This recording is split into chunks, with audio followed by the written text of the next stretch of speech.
1억 원짜리 사기에는 겁이 나지만 1억 원을 집행하면 어떨까? 네바다 쪽에 한국 분들이 선호하신 데 썸머린 지역하고 핸더슨 지역. 썸머린이 계획도시로서 했다면 핸더슨 지역은 구시가지에 가깝겠죠. 네바다에 사시는 분들은 스테이트 인컴 텍스를 안 내기 위해서 주소지를 두시는 거죠. 기차역이 들어온다 라고 한다면 완성이 됐을 때 인프라 활용 관점에서 호텔 상가를 구매를 한다던가 미드라이즈, 로우라이즈, 콘도를 구매하는 거는 전략적으로 한번 검토할 가치는 있다고 생각합니다.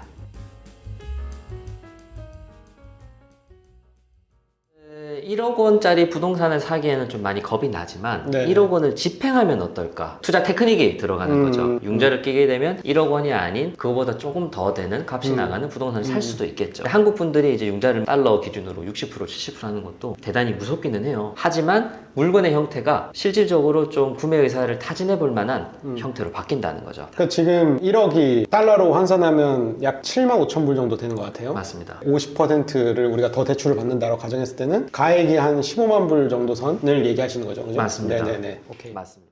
네바다의 핸더슨이라는 지역입니다. 네바다 쪽에 한국 분들이 선호하신 데 썸머린 지역하고 핸더슨 지역 선호하시죠. 썸머린 지역은 신도시 느낌이 강하죠. 맞아요. 네바다 스테이트에서 애초에 조금 각 잡고 네. 우리도 더 이상 향락의 도시만이 아니다. 썸머린이 이제 계획 도시로서 조성이 됐다면 핸더슨 지역은 말하자면 좀 구시가지에 가깝겠죠. 네. 실제로 제가 썸머린 갔다 왔거든요. 근데 그 막 신축들 막 이렇게 들어오는 거 보니까 약간 얼바인 같기도 하고 그런 좋은 느낌이 나더라고요. 저희는 가격을 융자를 50% 정도 낀다고 가정을 하고 15만 불을 맥스로 한번 보시죠. 한번.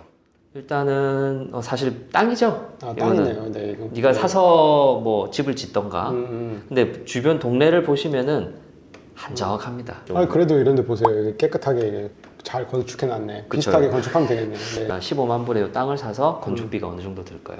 요 정도를 하시면 0.36 에이커죠. 글쎄요, 못해도 한 4, 50만 불은 들 것 같아요. 좀 크게 지으면 더 들 것 같고, 사실 건축비라는 게 안에 들어가는 자재가 뭐냐에 따라 이게 천차만별이거든요. 네. 되게 저렴하게 하면 20만 불, 25만 불에도 할 수 있을 것 같고, 조금 좋은 자재 쓴다 그러면 뭐 3, 40만 불로 금방 올라가고. 어쨌든 건축 비용은 다 비슷해요. 인건비 들어가고 자재 들어가고 뭐 네바다라 그래서 인건비가 더 싸고 그런 건 아니거든요. 그러니까 건축을 할 때는 땅값이 비싼 데서 해야 돼. 그러니까 뭐 예를 들면 요즘에 핫한 막 실버레이크라든지 아니면 뭐 진짜 산타모니카, 플러튼 뭐 이런 데 건축 비용 최소한 적게 들여서 비싸게 파는 그게 이제 소득이 많이 남겠죠. 이 지역은 이미 빈 땅이 너무 많아서 사가지고 짓는다는 거는 실제 거기 살려고 하는 사람이 아마 그렇게 할 거예요. 그러니까 이거를 뭐 만들어서 팔려고 하시는 분들은 이 지역에 하지는 않죠.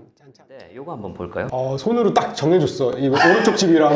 집이 두 개 붙어 있는 건데 지금 오른쪽 집이라고 딱 알려주시는 거예요. 사진을 보면은 올드하긴 해도 깨끗해 보입니다. 네네. 그죠? 보통 베드를 안 주는 곳은 스튜디오로 분류되는 확률이 크죠. 연식을 한번 보겠습니다. 콘도고 사실 오래되지 않았죠. 이 정도면. 네네네. 30년밖에 안 됐습니다. 13만 5천 불이면은 그래도 살 수 있다. 그러면 이제 요 동네에 월세가 얼마 정도인지도 좀 예측을 해봐야 되겠죠. 13만 5천 불을 투입을 했을 때 요 정도 면적이 얼마의 월세가 기대되는가? 코드로 한번 검색을 해보도록 하겠습니다. 사실 이 정도까지 동네가 좁혀졌으면은 월세가 아마 대동소이할 겁니다. 그래서 면적당 얼마 산출해낼 수 있고요. 대충 1000스퀘어피트 기준으로 1000에서 1200불 정도 왔다 갔다 하는 것 같아요. 그러면은 환산해봤을 때 월세 1000불을 받을 수 있을까? 저는 못 받을 거라고 생각을 합니다. 한 850에서 900불 정도면 잘 받는 수준이지 않을까? 근데 방이 이거는 스튜디오니까 제가 봤을 때는 뭐 많이 받아봐야 한 600불, 700불밖에 못 받을 것 같아요. 그래서 역시 구매를 할 수는 있으나 이 금액으로 좀 현실적으로 투자를 한국인이 진행하기에는 상당한 리스크가 따른다. 저는 이렇게 좀 요약을 하고 싶습니다. 보통 콘도가 이제 HOA 비용 때문에 수익률이 안 좋아서 잘 안 오르는 경향도 있고 미국인들이 가장 선호하는 어떤 주거 형태도 아니고 그러다 보니까 좀 그런 것 같아요. 네.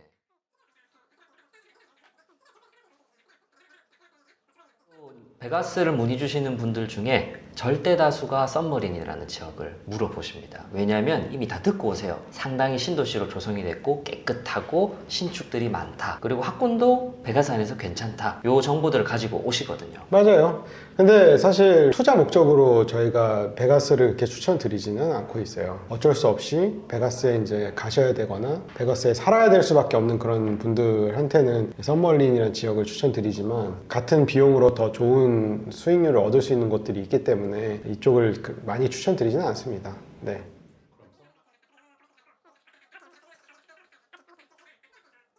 보통 이제 베가스에 사시는 분들 또는 네바다에 사시는 분들은 그 네바다 주 텍스, 스테이트 인컴 텍스를 안 내기 위해서 거기에 이제 주소지를 두시는 거죠. 생각해보시면 캘리포니아에서 가장 가까운 또는 LA에서 가장 가까운 주 중에 스테이트 인컴 텍스가 없는 주 네바다밖에 없거든요. 그리고 차로 왔다 갔다 할 수 있고 샌프란시스코 가는데도 뭐 거의 8시간 걸리는데 베가스 가는데도 뭐 한 6시간, 8시간이면 가요. 그러다 보니까 베가스에 그런 목적으로 집을 두시는 부분도 있고 그리고 또 비행기도 많이 왔다 갔다 하니까 그렇게 하시는 분들도 있고 네바다에는 또 직항이 있어요. 대한항공. 그래서 한국 분들 중에서는 그런 목적으로 또 네바다에 집 가고 계시는 분들도 있고 그리고 또 재밌는 거는 네바다에서 항상 그 CES 이런 거 열리잖아요. 그런 테크 기업들의 어떤 전초기지 같은 형태로 네바다에 또 들어오시는 분들이 있거든요. 회사에서 거주해 주는 거죠. 거기에 이제 출장 목적으로 갔을 때 이제 활용하고 이런 집들이 있습니다. 근데 그런 것들도 다 사실 라스베가스 뭐 다운타운 근처가 아니라 말씀하신 그 썸머린이나 뭐 핸더슨이나 좀 이렇게 외곽 지역들이죠. 그런 지역으로 추천을 드리고 있습니다.